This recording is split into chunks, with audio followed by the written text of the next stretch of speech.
स्वागत है आप सबका मेरे YouTube चैनल जिसका नाम है श्री जी। आज का जो हमारा टॉपिक है वो है बस्ती कर्म। अभी तक हमने बात की है वमन स्नेहन स्वेदन वमन विरेचन। अब बस्ती, उसके बाद नस्य, रस्य के बाद रक्तमोक्षण और रक्तमोक्षण के बाद क्या आता है? फिजियोथेरेपी, जो अभी इसमें क्रम चल रहा है। ठीक है। बस्ती का शाब्दिक अर्थ मूत्राशय है, सबको पता है। औषधि द्रव्यों को बस्ती भरकर गुदा आदि अधोमार्ग द्वारा शरीर में प्रविष्ट कराना बस्ती कर्म कहलाता है। बस्ती 3 प्रकार की होती है: अनुवासन, निरु एवं उत्तर। अनुवासन एवं निरु बस्ती गुदा मार्ग से तथा उत्तर बस्ती मूत्र मार्ग अथवा योनि मार्ग से दिया जाता है। वात दोष का शमन करने में बस्ती को श्रेष्ठ माना जाता है। सर्वाधिक बस्तियों वात के कारण उत्पन्न होती हैं और वात को शांत कर देने पर अधिकतम बस्ती शांत हो जाती है। व्युत्पत्ति है। बस्ती शब्द की व्युत्पत्ति बस धातु में तिंज प्रत्यय लगाने पर होती है, जिसका शाब्दिक अर्थ होता है मूत्र का आवरण होता है। बस तिंज प्रत्यय बस्ते आर्धोद मूत्रम नाभेर आग मूत्रधारे स्थाने वासे च वसंताश्यम औषधाने द्रव्य भेदे वाच स्तपते वस्ती नाम दीयते इति विस्ति। परिभाषा है: नाभि प्रदेश, कटी प्रदेश, पार्श्व उदर में जाकर मल एवं दोषों के संचय को विडोलित कर शरीर का स्नेहन कर पुरुष एवं दोषों के साथ जो सुखपूर्वक सम्यक एवं बाहर निकल जाता है उसे बस्ती कहते हैं। बस्ती कर्म हेतु बकरे आदि के बस्ती मूत्राशय द्वारा औषधि प्रदान की जाती है, इसलिए बस्ती कहते हैं। अथवा इसके द्वारा सर्वप्रथम बस्ती प्रदेश में औषधि दी जाती है, इसलिए बस्ती नाम कहा गया है। इसके बाद है अर्ध चिकित्सा के रूप में बस्ती की प्रधानता। शाखा कोष्ठ मर्म प्रदेश, शरीर के ऊर्ध्व भाग या सभी अंग प्रत्यंग में जो भी रोग होते हैं उन रोगों में वायु को छोड़कर अन्य कोई दोष उनकी उत्पत्ति में कारण नहीं होता। वायु के मल मूत्र पित्त आदि मलाशय एवं विभाग में संयोग करने वाली होती है। इसी बढ़ी हुई वायु की शांति हेतु बस्ती को छोड़कर अन्य कोई भेषण नहीं। इसीलिए सभी विद्वान पुरुष बस्ती को चिकित्सा का ऊर्ध्व भाग मानते हैं तथा कुछ विद्वानों के मत से सभी रोगों की चिकित्सा बस्ती की है। तीनों दोषों को प्रकोपित करने में वात की स्वामी है, अतः शरीर को हानि पहुंचाने वाले अत्यधिक बढ़े हुए उस दो वायु के वेग को विशेष रूप से सहन करने में बस्ती अन्य क्रियाओं की अपेक्षा उसी प्रकार सामर्थ्य होती है जिस प्रकार पवन के वेग के द्वारा उत्पादित जल के वेग को समुद्र का किनारा सहन करता है। भली भांति सेवन की गई बस्ती शरीर को पुष्टि, बल, आरोग्य और आयुष की वृद्धि कराती है। बस्ती सभी प्रकार के कर्मों को प्रधान होती है तथा सभी रोगों का नाश करने में, स्रोतस को शोधन करने से तथा ओज, तेज, शुक्र, मेध वर्धक एवं अग्नि को दीप्त करने के कारण श्रेष्ठ मानी जाती है। यदि स्थापन बस्ती का ठीक प्रकार से प्रयोग न किया जाए तो असमयक रूप से प्रयोग किया जाए तो वह सर्प विष के समान हो जाती है और सम्यक रूप से प्रयोग करने पर प्राणियों के लिए अमृत के समान गुणकारी होती है। रोगी को शीघ्र ही नष्ट करने के लिए तथा नए रोगों की उत्पन्न करने के लिए स्थापन बस्ती के सदृश अन्य रोगों को शीघ्र ही नष्ट कर देती है, जबकि असमयक रूप से प्रयोग करने से शीघ्र ही नए रोगों को उत्पन्न कर देती है। मर्म स्थानों की वायु से विशेष रूप से रक्षा करनी चाहिए। वायु पित्त एवं कफ को भी कुपित करने के लिए कारण है तथा प्राणों को मूल भी वायु ही है। कुपित वायु बस्ती कर्म के द्वारा विशेष रूप से साध्य है, अतः बस्ती कर्म के बराबर अन्य कोई भी कर्म मर्म परिपालनार्थ श्रेष्ठ नहीं है। बस्ती की श्रेष्ठता शीघ्र ही सुखपूर्वक मलों का शोधन करने पर, शीघ्र ही अपतर्पण करने पर, शीघ्र ही तर्पण करने से, किसी भी प्रकार के उपद्रवों को शांत भय न होने से, अन्य चिकित्सा विधियों बस्ती चिकित्सा के समान नहीं है। अर्थात सभी चिकित्सा विधियों के बस्ती चिकित्सा श्रेष्ठ है। विरेचन से बस्ती की श्रेष्ठता। विरेचन से दोषों का हरण होता है, किंतु विरेचन से कटु, तिक्त और उष्ण आदि औषधियों का प्रयोग होता है, जिससे रोगों को औषध द्रव्यों से दुख होता है तथा उद्गार आना, उत्क्लेश होना, औषध का अतिप्रिय होना तथा उदर में पीड़ा होना। बालक एवं वृद्ध दोषों के विरेचन के योग्य नहीं होते, क्योंकि बालक में शरीर में धातु एवं बल की प्राप्ति नहीं होती तथा वृद्ध के शरीरों में धातु एवं बल की हीनता रहती है। इन दोषों के सभी कार्यों में करने वाली सबसे उत्तम कर्म स्थापन बस्ती ही होता है। बल, वर्ण, हर्ष, शरीर में मृदुता तथा स्निग्धता, इन गुणों की शीघ्र बस्ती शीघ्र ही देती है। इसके बाद है आपका स्वस्थ एवं आतुर पुरुषों में बस्ती कर्म की उपयुक्तता। स्वस्थ रक्षण हेतु बस्ती प्रयोग करते हैं, स्वास्थ्य के रक्षण के हेतु बस्ती प्रयोग करते हैं। अगर बस्ती के समय के योग से इंद्रियों की प्रग्रहण शक्ति, बुद्धि वृद्धि, मन में प्रसन्नता, शरीर में स्निग्धता तथा स्रोतस शोधन करते हैं। प्रति वर्ष वात प्रकोपक बस्ती ऋतुओं में बस्ती का नियमित रूप से प्रयोग करने से उस पुरुष में ऋतुजन्य व्याधियां नहीं होती तथा उसकी दोष धातु सात्मावस्था में रहती है। वर्षा ऋतु के चारों मास में बस्ती का सेवन करने वाले पुरुष सभी रोगों से मुक्त होकर सेवन करने वाले पुरुष सभी रोगों से मुक्त होकर उनसे उसी प्रकार का बचा सकते हैं जिस प्रकार सिंह के निवास से हाथी दूर रहता है। बस्ती का प्रयोग शिशु विवाह एवं वैद्यों में बिना किसी उपद्रव के कार्यों के सिद्ध करता है। बस्ती के प्रयोग से अकाल वल्ली पलित का नाश होता है, औकर जरा देर से आती है। बस्तियां सभी प्रकार के दोष संचय को दूर करने वाली तथा शरीर के दोष लिए जीवनदायक होती है। यह मल, कफ, पित्त, वायु एवं मूत्र को बाहर निकालती है। शरीर में दृढ़ता एवं शुक्र एवं बल को बढ़ाती है। जो पुरुष अव्याधि व्यायाम अधिक कर्म करने एवं अति मार्ग गमन करने से क्षीण निर्बल तथा बिना ओज को हो गए हैं उन्हें, तथा जिन पुरुषों का शुक्र अति क्षीण हो गया हो उन्हें स्नेह बस्ती का प्रयोग बल देने वाला होता है। पाद, जंघा, उरु, पृष्ठ, अंश प्रदेश, कटी प्रदेश को अनुवासन बस्ती स्थिर बनाती है। जिस प्रकार बिखरे हुए बालों को कंघी कर ठीक कर देता है, उसी प्रकार व्याकुल दोषों को निरुबस्ती कर्म ठीक कर देता है। स्वस्थ वर्धन हेतु बस्ती प्रयोग वही सुखायु, मेधा, स्वर और बल का प्रसादन होता है। इसके बाद स्वस्थ पुरुष के रसायन एवं वर्गीकरण हेतु बस्ती प्रयोग से रक्तादि धातुओं का प्रसादन होकर रसायन गुणों की उत्पत्ति होती है। बस्ती प्रयोग में रक्तादि धातुओं को प्रसादन होकर रसायन गुणों की उत्पत्ति होती है। बस्ती प्रयोग से वीर्य वृद्धि तथा शुक्ल बल की वृद्धि होती है। रसायन एवं वाजीकरण द्रव्यों से निर्मित बस्ती तदंतर गुणों को प्रदान करती है। उत्तम संतान प्राप्ति हेतु बस्ती प्रयोग जिन स्त्री एवं पुरुषों को दोष के कारण संतान न होती है उसे अनुवासन बस्ती देने से प्रजा प्राप्ति होती है। वातजन्य रोगों से पीड़ित होने के कारण जो स्त्रियां पति से संसर्ग करने में गर्भ ग्रहण नहीं कर पाती तथा जो पुरुष क्षीण इंद्रिय होने गया हो तथा क्रश हो गया हो उनमें बस्ती प्रयोग परम हितकर होता है। जिन स्त्रियों में गर्भ का स्राव होता हो अथवा उत्पन्न होने पर जिनके पुत्र दृढ़ होते हैं, जो स्त्रियां बहुत अधिक सुकुमार होता तथा सुभाग है एवं नित्य मैथुन करती हैं, तथा जिन पुरुषों के कई स्त्रियां हैं तथा धनी पुरुषों के जो बालक यौवन के पूर्वी अत्यंत स्त्री संग से क्षीण हो गए, उन सभी के लिए बस्ती का प्रयोग अमृत के समान हितकर होता है। आतुर पुरुषों के लिए बस्ती प्रयोग नाभि प्रदेश, कटी, पार्श्व, उदर में जाकर मल एवं दोषों के संशय को बिडौलिका कर पुरुष एवं दोषों को शरीर से बाहर निकाल देते हैं। वात रोगों से पीड़ित पुरुष में तेल दान के प्रयोग से बढ़कर अन्य कोई द्रव्य नहीं होता तथा वातजन विकारों को नष्ट करने में बस्ती को सर्वोत्तम माना जाता है। बस्ती का वेग प्रकोपित वायु को उसी प्रकार नष्ट करता है जैसे वायु के वेग को मेघों के नष्ट कर देता है। शाखा कोष्ठ मर्म प्रदेश, शरीर के ऊर्ध्व भाग या सभी अंग प्रत्यंग में होने वाले सभी प्रकार के रोगों को बस्ती नष्ट कर देती है। जो रोगी ज्वर आदि के कारण क्लांत हो गए हों तथा जिनके कारण वर्ण बल एवं मोच से हीन हो गए हों, उनमें दिया गया अनुवासन बस्ती उनके बल, पुंसत्व शक्ति एवं जठर को बढ़ाता है। जिन पुरुषों का शरीर जड़ंक हो गया हो, संकुचित हो गया हो, जो पंगु हो गया हो, जिनको भंगन या अस्थि भंगन हो गया हो, जिनकी वेदना होती हो तथा शाखाओं में कुपित वायु गमन करती है, उनमें बस्ती का विशेष रूप से प्रयोग करना चाहिए। उदर में आद्मान होने, मल का ग्रथित होना, उदरशूल होना, भोजन में अरुचि, उदावर्त तथा इस प्रकार के अन्य कुक्षी रोगों में बस्ती का प्रयोग उत्तम होता है। स्वस्थ एवं आतुर में सर्वार्थकारी बस्ती नाना प्रकार के द्रव्यों के संयोग से बस्ती दोषों का संशोधन, संशमन और संग्रहण होता है। क्षीर शुक्र पुरुष का बाजी बनती है,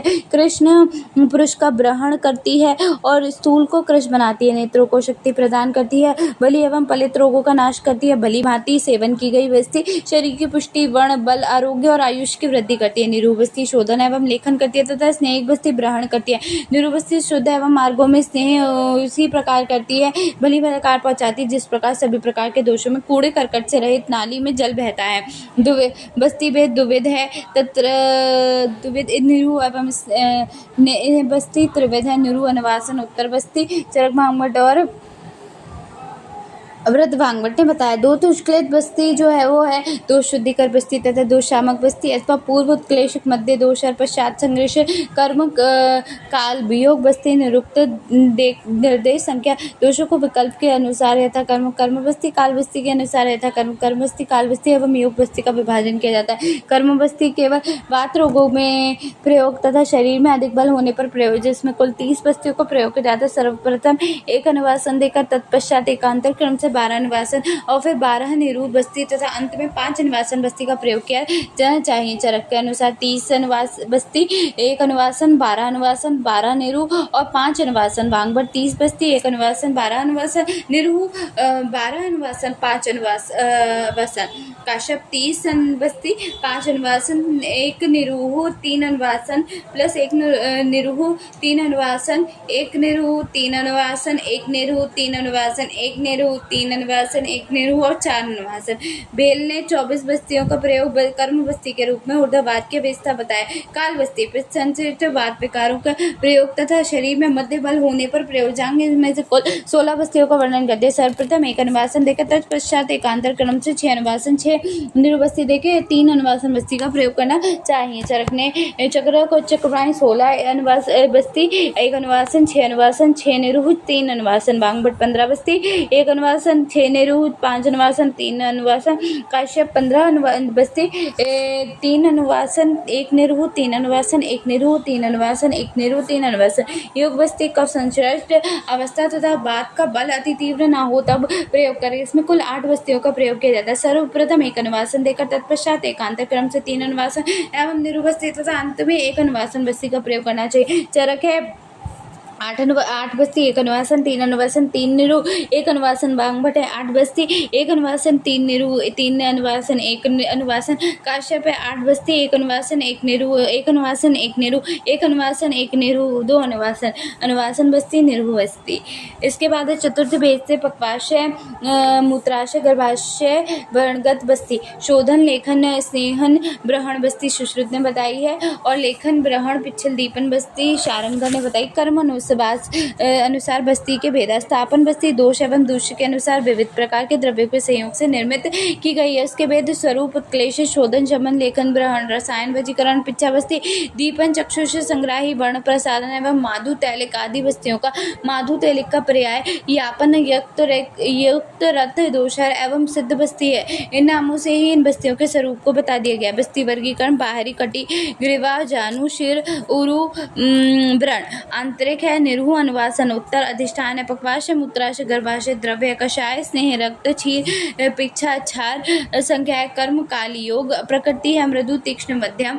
निरूबस्ती वर्गीकरण मात्रा के अनुसार द्वादश प्रसारिका बस्ती, चतुर्थ प्रसारिका बस्ती, पंच प्रसारिका बस्ती, षट प्रसारिका बस्ती, अष्ट प्रसारिका, नव पादहीन बस्ती और अर्धमात्रिका बस्ती। रसायन अनुसार मधुर स्कंद द्रव्य बस्ती, अम्ल स्कंद द्रव्य बस्ती, लवण, कटु और तिक्त और कषाय, इन सब में आगे स्कंद द्रव्य बस्ती लगना है। दोष अनुसार वात, पित्त, कफ, सर्व दोषर और शोण दोषर।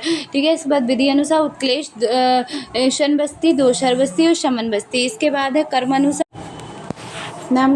कर्मानुसार शोधन, शमन, लेखन, ब्रहण, संग्राहिक, वाजीकरण, रसायन, दीपन, चक्षुष, वर प्रसादन। नामकरण अनुसार माधु तैलिक बस्ती, यापन बस्ती, सिद्ध बस्ती, युक्त, रक्त बस्ती, वैस्तरण, किरणा बस्ती। अनुवासन बस्ती, मात्रीकरण। मात्रा अनुसार स्नेह बस्ती, अनुवासन बस्ती, मात्रा बस्ती। बस्ती कर्म में उपयोग औषध द्रव्य। निरूह अनुवासन उपयोग स्नेह द्रव्य, घृत, तेल व समझ। स्नेह को ही अनुवासन कहा गया।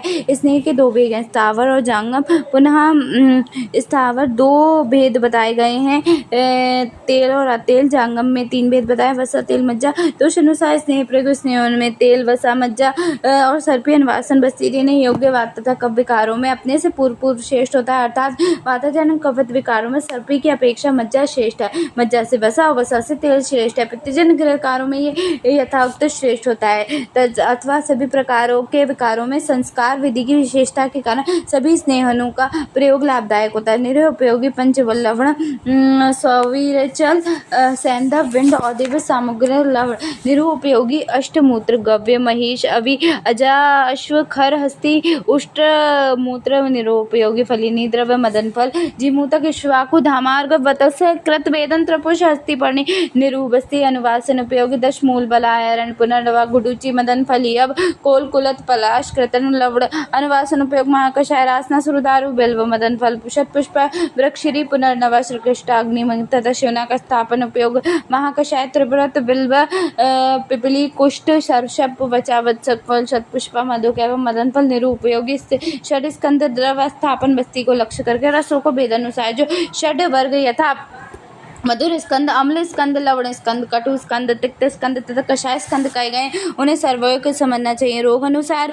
वमन द्रव्यों का बस्ती में प्रयोग वामक मदन फल आत्रेय ने बताया है सर्व रोग हर करता है। जीमूतक शौनक ने बताया कुष्ठ करता है। इक्ष्वाकु वामक ने बताया प्रमेय करता है। धामार गौतम ने बताया पांडु रोग करता है। वत्सक वटिश ने बताया हृदय रोग करता है। वेदन काप्य ने बताया उदर रोग करता है। बस्ती यंत्र बस्ती नेत्र और बस्ती पुटक।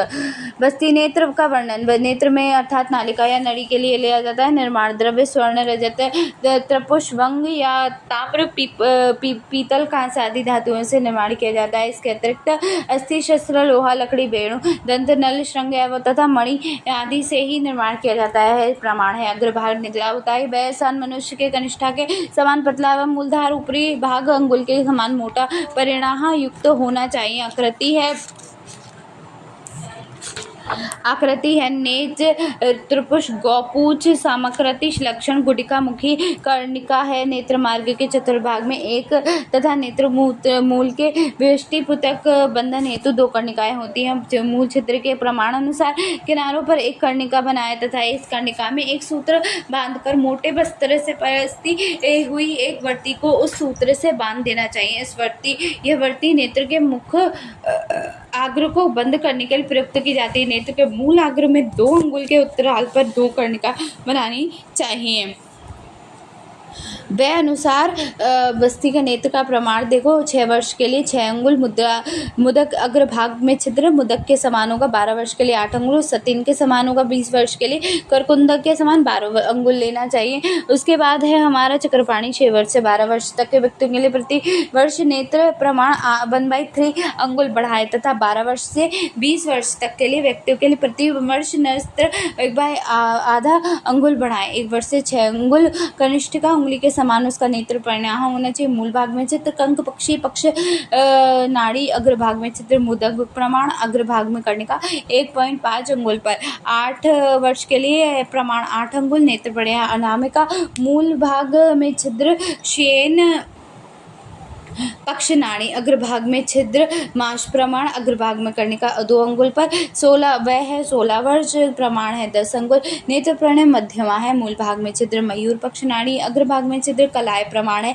अग्रभाग में कर्णिका 2/2 अर्ध तृतीय अंगुल पर है। 25 वर्ष में प्रमाण 12 अंगुल है। मूल अंगुष्ठ कनिष्ठ नेत्र परिणाम मूल भाग में छिद्र ग्रद पक्ष नाड़ी है। कोलस्थी मात्रा क्लेन कलाय किंचित मत अग्रभाग में छिद्र है और 3 अंगुल पर अग्रभाग में कर्णिका है। बस्त्री व्रण बस्ती नेत्र 8 अंगुल लंबी तथा मूंग निकालने योग्य छिद्र होने चाहिए तथा एवं मोटाई गिद्ध के पंख के जितना मोटा होना चाहिए। व्रण की परीक्षा करके दोषों के अनुसार स्नेह तथा कषायों का प्रयोग करना चाहिए। इसके बाद बस्ती नेत्र दोषों में व्याप्त हिरसव मात्रा अपराध पक्वाश तक न पहुँचना दीर्घ में अतिगति औषधि ऊपर तक पहुँचना तनु में शोभ गुदा में इधर उधर हिलने के कारण स्थूल कर्णशाद गुदा में खिंचावट जीर्ण शरण पुराण होने से खरोच लगना और शिथिल बंधन स्राव औषध द्रव बाहर आना पार्श्व छिद्र स्ताव पार्श्व से द्रव बाहर निकल वक्र गुदा पीड़ा बग्रति जिह्वा प्रवेश होने पर पीड़ा औषधि आवेग के कारण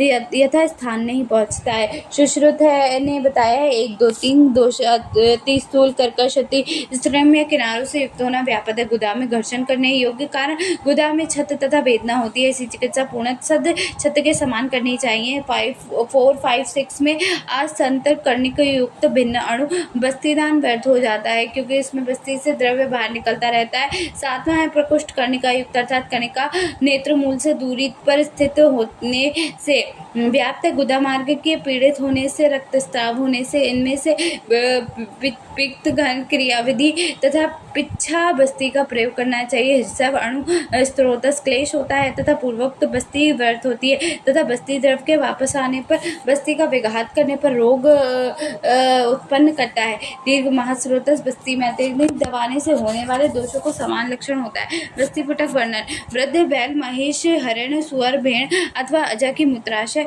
दृढ़ तनु, शिरा रहित, गंध रहित, कषाय रक्त वर्ण, सुमृदित, छिद्र एवं ग्रंथि रहित, मृदु तथा शुद्ध बस्ती लेनी चाहिए। पुरुष के वय अनुसार यथानुसार बस्ती नेत्र लगाकर तथा उत्तम सूत्र से अच्छी प्रकार बांधकर प्रयोग करना चाहिए। भली प्रकार से जिसमें सुखपूर्वक औषधि भरी जा सके ऐसी बस्ती का प्रयोग करना चाहिए। इन पशुओं की बस्ती न मिलने पर पिलव, बकरे अथवा चमड़ा दल का चर्म अथवा मोटा वस्त्र लेकर बस्ती पुटक बनाना चाहिए। बस्ती पुटक का निर्माण मांस, रस आदि में रहित शुद्ध भली प्रकार स्वच्छ की हुई कोमल, ना तो बहुत बड़ी और ना ही बहुत छोटी वर्तुमल, नाती वर्तुमल अनेक प्रकार के स्नेह एवं मूंग दाल मर्दन करके यह निरीक्षण कर लें कि इसमें कोई छिद्र, सिरा, ग्रंथि तथा गंध हो तो नहीं है। इससे फैले हुए मुख वाली अधोमुखी बस्ती को नेत्र के मूल में प्रवेश करके उसकी कर्णिकाओं पर रखकर सदृश एवं मोटे सूत्र से समरूप बांध देना चाहिए। पुनः बस्ती के मुख को बांध देने के लिए तथा सूत्र बदलने के लिए दूसरा सूत्र साथ में बांधने रख दे। तब तो लोगों की शलाका में से उस बस्ती चर्म के छिद्र को जला देना चाहिए। तत्पश्चात बस्ती को उल्टा कर तथा बांध कर सुरक्षित स्थान पर रखना चाहिए और उसके द्वारा आवश्यकता अनुसार स्थापन एवं तेल बस्ती को प्रयोग करना चाहिए। बस्ती पुटक दोष एवं व्याप्त: विषम कति, वैषम्य, मासल, बिस्त, गंधी, छिद्र एवं छिद्रयुक्त, स्त्राव, स्थूल, दौर्गद्य, जालिलिक, शिराजाल, निरस्त्रा, वातला, फेनिल, स्निग्ध, च्युत, पकड़ में आना, क्लीन, अधगृत, उचित ढंग से पकड़ नहीं पाना। इसके बाद है दोष है 1-2 प्रतीर्ण और बहल, कठिनता से बनने से व्याप्त है, कठिनता से बनने से होने वाले दोषों के समान। तीसरा अल्पता: छोटी बस्ती में अल्प मात्रा में दोष होने से अल्प मात्रा में द्रव्य आने से अल्प गुणों को करने वाला होता है। दुर्बुद्ध अणु भिन्न नेत्रों के समान लक्षण मिलते हैं। अल्टरनेटिव बस्ती यंत्र: enema can nowadays the measuring can attached with the soft plastic pipe on the rubber tube are used for the administration of the Niruhu basti. The free end of the soft pipe is attached with the disposal plastic basti netra or the rubber catheter of the suitable size and it is inserted into the rectum and a scans container is made up of the steel or disposal plastic. Advantage: easily available and easy to administer and no need of expertise. Chances of complication like comp, was, swast, basti etc. is very less. Single use of disposal animal cans so chances of infection is very low. By using the properly autoclaved instrument even cross infection can be prevented. Disadvantage: dravya should move by gravitational force. No chance for pressing like putpak pressure. Proper pressure cannot be given in the basti yantra. It may take time duration of 30 to 60 minutes in the basti admission. Then the putpak basti dosh like mandap, pindak etc. occurs. The modification of plastic bags or rubber bag or the polythene bag of putpak. The putpak is made up of अच्छा ये जो है वो पुटपाक के लिए था। Sorry, proper pressure can not be given and बस तक एडमिनिस्ट्रेशन इतना ही था। आगे देखो इसी में बस्ती दोष लाइक मंडप पिंड एक्सेट्रा अकर्स। ठीक है। मॉडिफाइड प्लास्टिक बैग्स और रबर बैग और पॉलीथीन बैग फॉर पुटपाक. द पुटपाक is made for 1 piece surgical plate transparent. It is transparent and crystallized bag of 20 ml 1000 ml volume capacity prepared basti yantra from this type of bag attached with the round tip of the painless insertion. It is used for the Niru basti transparent bag allow viewing of the air bubble in the basti material. Euro bag may also be used for the purpose. Euro bags are made with the measuring mark on it. Anemia syringe. It is made up to the plastic or stainless steel disposal plastic bag syringe having different volume capacity with the measuring mark on the body. These are available in the 60 ml or per 100 ml 250 ml capacity of Matra basti and Unvasan basti in metallic syringe. Head is made up of the bronze, copper or steel. The disposal basti tip is rubber catheter is screwed to the head. The tip has the ideal hole size of the basti karma use. The tip are also available in two sizes, adult and the pediatric uses. Nowadays modified basti yantra are available in the market. Rubber catheter, it can be used in the place of basti netra attached with the syringe or enema. Can be, it is the thin pipe like structure made up of the soft rubber. The rubber catheter is a disposal item, can be used for the single time only. One can give a high rectal or the low rectal enema with the help of the rubber catheter. Within any harm, catheter are easily available in the different sizes. Commonly 8 to 12 number sizes are used for adults and 5 to 8 number sizes are used in a pediatrics purpose. There are very low chances of injury and the complications. निरूह बस्ती कर्म जो हम अगले chapter पे करेंगे, मतलब अगले video में करेंगे। अभी के लिए इतना काफ़ी है, ठीक है। Thank you very much. अभी हम इसके आगे नहीं कर रहे हैं क्योंकि इतना ही काफ़ी है, बहुत हो जाएगा वरना और समझ में भी कुछ नहीं आएगा, ठीक है। इतना काफ़ी है। धन्यवाद और मेरा प्यारा प्यारा राधे राधे।